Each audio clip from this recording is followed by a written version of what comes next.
So the best thing for you to do for everyone that you serve is to prevent constipation. That's really our goal here, whenever possible. Well, how are we going to do that? The first line of defense, I believe, is dietary fiber.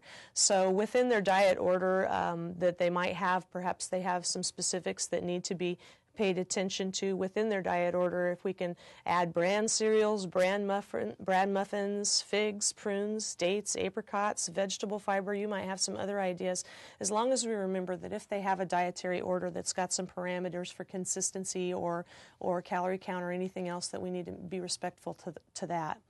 Increasing fluids is also a good way of helping to prevent constipation. And one of the things that you want to do when you're working with the individuals you work with is think that if I'm thirsty and I'm going to the sink to get a drink, they very well may be thirsty also. So we'll provide them with a drink as well. Exercise is, of course, very important in the prevention of constipation. We want to try to make that exercise functional. If a person has a turning and a repositioning schedule, you want to think about that anatomy picture and what direction that the digestive tract flows normally, and try to get that routine in some kind of similar fashion to help facilitate the flow of that digestive process. Regular toileting routine without rushing or unnecessary obvious attendance. We want to think about that for most people, toileting is a very private and alone thing, but for a great deal of the individuals that we serve, that's intruded upon, sometimes unnecessarily, sometimes necessarily. We certainly don't want you to risk their safety if there's a reason that you need to be there and very obvious with them, but if there's not, if we can minimize that, facilitate more routine times that they go to the bathroom the same time every morning, that can add to prevention. Any privacy that we can provide without risking their safety, that's a helpful thing in the prevention of constipation. Well, some individuals simply need professional intervention, and they require medications for the treatment of their constipation problem. So the next slide talks about some of the things that can be provided professionally for an individual who has constipation. As you look at that list, I want you to think about the fact that it goes from the least intrusive to the most intrusive. Starts with those fiber products, Metamucil, Citracel, Fibercon, tabs, prune pudding, fruities, things like that. Up to stool softeners, that's things like DSS and Colace, lubricants, that's stuff like mineral oil, stimulants, milk of magnesia and bisacodyl suppositories. Osmotics are things like lactulose, Go Lightly, mag citrate. Suppositories such as glycerin suppositories and, again, bisacodyl suppositories, enemas, Fleet's enemas, tap water, soap suds enemas, oil retention, digital stimulation. These all require orders from a physician. And as you think about that list, and then it goes from lesser obtrusive to more obtrusive as you go down through it, it should be very obvious to you that the most that we can do to prevent a person from progressing through that list medication-wise by the things we talked about in our prevention piece will lend us to assisting a person to live a more successfully happy life with a better quality. So prevention is what we want you to focus on whenever possible. That's your part. The professional will do what he needs to do, but we need to do everything we can do for prevention's sake, that exercise and fiber in the diet and those things.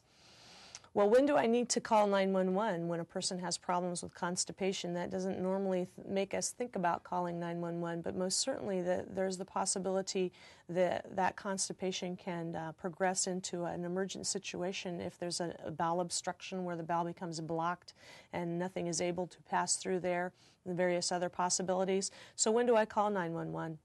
Again, when you have that gut level instinct that just tells you that that person is gravely ill and you're concerned about their immediate health and safety, you of course want to call 911.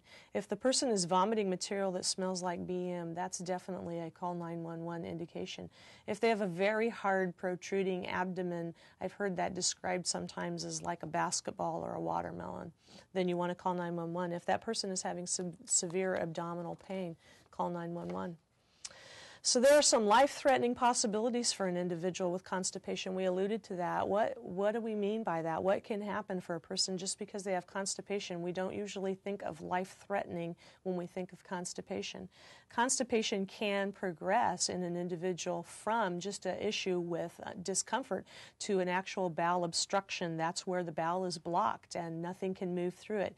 And if the bowel is blocked long enough and the person continues eating or drinking, then that bowel can expand to the point where it can expand no longer, and therefore it might result in a perforation, which is a tear in that bowel. And when that bowel is torn, what is within can seep into the abdominal cavity where it does not belong, the abdominal cavity being a sterile situation, and therefore infection can spread throughout the bloodstream, leading to peritonitis, which is an infection of the membrane lining the abdominal cavity. It's a very serious situation, can result in surgery, and most definitely can result in death. An additional life-threatening scenario, something different to think about.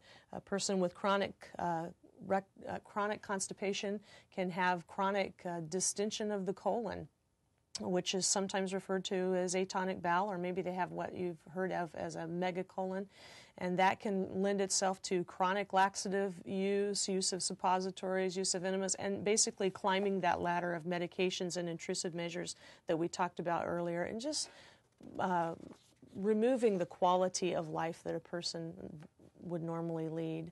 We have one more that we wanted to show you there, that person with chronic constipation also, that can again result in an obstruction, and if that bowel is blocked, then as well as nothing being able to go down, we know that things can come up. If they can't go down, they may come up, and as they come up through that digestive system, we talked about aspiration earlier, they can backtrack through that process, and the person can aspirate in a totally different thing that we may not have thought of before. They may end up with a hospital pneumonia, which of course can result in death. So the piece we want you to know about mostly is that being aware of what's normal for a person, being aware of their normal routines and habits and what needs to happen for them, and so that you would recognize a variation from the normal, be able to intervene quickly for an individual, will help you to keep the person that you are serving safe and help them lead a long quality life. So do everything you can to minimize the issue of constipation for the people that you serve, and be aware of the signs and symptoms that would indicate a need for emergent intervention. Thank you.